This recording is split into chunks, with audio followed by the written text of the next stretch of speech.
તો દોસ્તો ખેડૂતો માટેના 9 મોટા નિર્ણયો આપણે આજના વિડીયોમાં જાણી લઈએ તો સૌથી પહેલો મોટો નિર્ણય આપ સૌની માટે આવી રહ્યો છે કે મુખ્યમંત્રીના મોટા નિર્ણયો સીએમનો મોટો નિર્ણય છે કે હવે ગુજરાતના નાગરિકોના 5 કામ નહીં અટકે। 32 સિટી સિવિક સેન્ટર્સની મહીસાગર જિલ્લાના બાલાસિનોર ખાતેથી ભેટ આપી હતી। નગરોમાં વસતા નાગરિકોને 5 મ્યુનિસિપલ સેવાઓ એક જ સ્થળેથી સરળતાથી મળી રહે તેવી સિટીઝન સેન્ટ્રિક સર્વિસથી ઇઝ ઓફ લિવિંગના આશયથી આ સિટી સિવિલ સેન્ટર્સની સ્થાપનામાં રહેલ છે। ઓનલાઈન સુવિધા સરળતાએ મળે તે માટે વન સ્ટોપ શોપ તરીકે સિટી સિવિક સેન્ટર્સની કાર્યરત કરવામાં આવ્યા છે।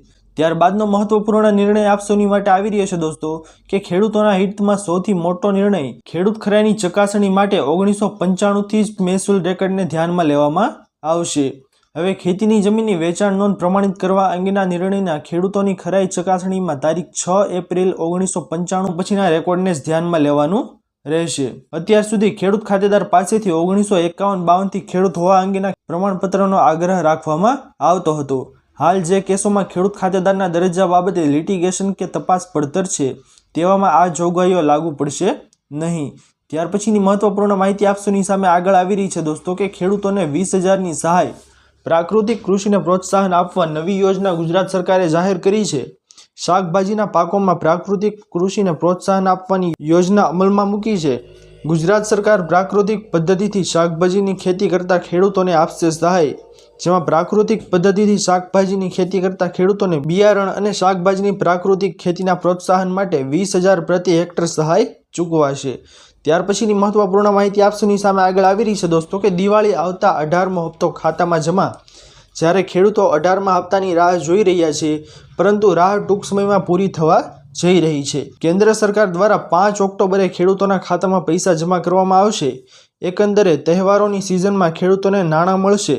તમને જણાવી દઈએ કે પીએમ કિસાન સન્માન નિધિ હેઠળ ખેડૂતોને વાર્ષિક 6,000 રૂપિયા આપવામાં આવે છે। આ પૈસા ખેડૂતોને 3 હપ્તામાં આપવામાં આવે છે અને પ્રત્યેક હપ્તો 2,000નો હોય છે। સામાન્ય રીતે પીએમ કિસાન સન્માન નિધિનો પ્રથમ હપ્તો 1 એપ્રિલથી 31 જુલાઈ સુધી, બીજો હપ્તો 1 ઓગસ્ટથી 30 નવેમ્બર સુધી અને ત્રીજો હપ્તો 1 ડિસેમ્બરથી 31 માર્ચ સુધી આપવામાં આવે છે। ત્યારબાદની મહત્વપૂર્ણ માહિતી આપ સૌની સામે આગળ આવી રહી છે દોસ્તો કે રેશન કાર્ડ ધારકો માટે મોટા નિર્ણયો। ગુજરાતના 73 લાખ રેશન કાર્ડ ધારકો માટે રાજ્ય સરકારનો મોટો નિર્ણય। હવેથી રેશન વિતરકો દુકાન બંધ નહીં રાખી શકે। પોતાની ગેરહાજરીમાં અન્યને ચાર્જ સોંપીને જવું પડશે। ચાર્જ કોને સોંપ્યો છે તેની પણ જાણકારી કરવી પડશે। તેમજ આ નિર્ણય છે તે દુકાનો બંધ હોવાની ફરિયાદો વધતા લેવાયો છે। ત્યારબાદની મહત્વપૂર્ણ માહિતી આપ સૌની સામે આગળ આવી રહી છે દોસ્તો કે વ્યાજ સાથે ખેડૂતોના પ્રીમિયમ પાછા આપો। પાલ આંબલિયા પત્રમાં સરકાર પર આરોપ લગાવતા પાલ આંબલિયાએ લખ્યું છે કે કુદરતી આપત્તિ સામે રક્ષણ આપતી યોજના પ્રધાનમંત્રી પાક વીમા યોજના બંધ કરી દીધી ત્યારથી ગુજરાતના ખેડૂતો સરકારની રહેમ અને દયા પર નભી રહ્યા છે। સરકાર 20 ઓગસ્ટ 2020ના રોજ મુખ્યમંત્રી કિસાન સહાય યોજના લઈને આવી છે। આ યોજના 2 વર્ષથી માત્ર કાગળ પર જ રહી છે અને એક પણ ખેડૂતને 1 રૂપિયાની પણ સહાય આપવામાં આવી નથી। આમ સરકારે ગુજરાતના ખેડૂતોને રામ ભરોસે છોડી દીધા છે। ત્યાર પછીની મહત્વપૂર્ણ માહિતી આપ સૌની સામે આગળ આવી રહી છે દોસ્તો કે ખેડૂતો માટે ખુશખબર, કૃષિ મંત્રીની મોટી જાહેરાત। ગુજરાતમાં વરસાદે તબાહી મચાવી છે, જેના પગલે ખેતી પાક ઊભો બળી ગયો છે।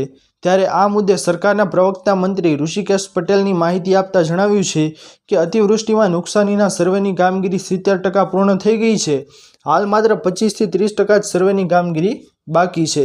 બાકીનો સર્વે પણ ઝડપથી પૂર્ણ થઈ જશે, તેમજ સર્વેના રિપોર્ટ બાદ ખેડૂતોને યોગ્ય વળતર જાહેર કરાશે। ત્યારબાદની મહત્વપૂર્ણ માહિતી આગળ આવી રહી છે દોસ્તો કે જમીનોનું આધાર કાર્ડ બનશે। ભૂ આધાર કાર્ડમાં કઈ માહિતી છે તો ભૂ આધાર છે તે આધાર કાર્ડની જેમ બનાવાય છે। રાજ્યનો કોડ, જિલ્લાનો કોડ, ઉપજિલ્લાનો કોડ તેમજ ગામનો કોડ સામેલ પ્લોટના ખાસ આઈડી નંબરનો સમાવેશ થશે। આ નંબર ડિજિટલ અને ભૌતિક જમીન રેકર્ડના દસ્તાવેજ પર મળશે। જો જમીન તબદીલ કરાય તો પણ નંબર એક જ રહેશે, તેમજ જમીન વિભાજન કરવાના કિસ્સામાં નંબર સમાન રહેશે। ભૂ આધાર નંબર પ્લોટની ભૌગોલિક ડગ માટે સમાન રહેશે। ત્યારબાદની મહત્વપૂર્ણ માહિતી આવી રહી છે દોસ્તો કે આધાર કાર્ડ ધારકોને ખુશખબર આવી। UIDAIએ આધાર કાર્ડમાં ફ્રીમાં સુધારો કરવાની સમયસીમા વધારી છે। 14 ડિસેમ્બર 2024 સુધી ફ્રીમાં કરી શકાશે સુધારો।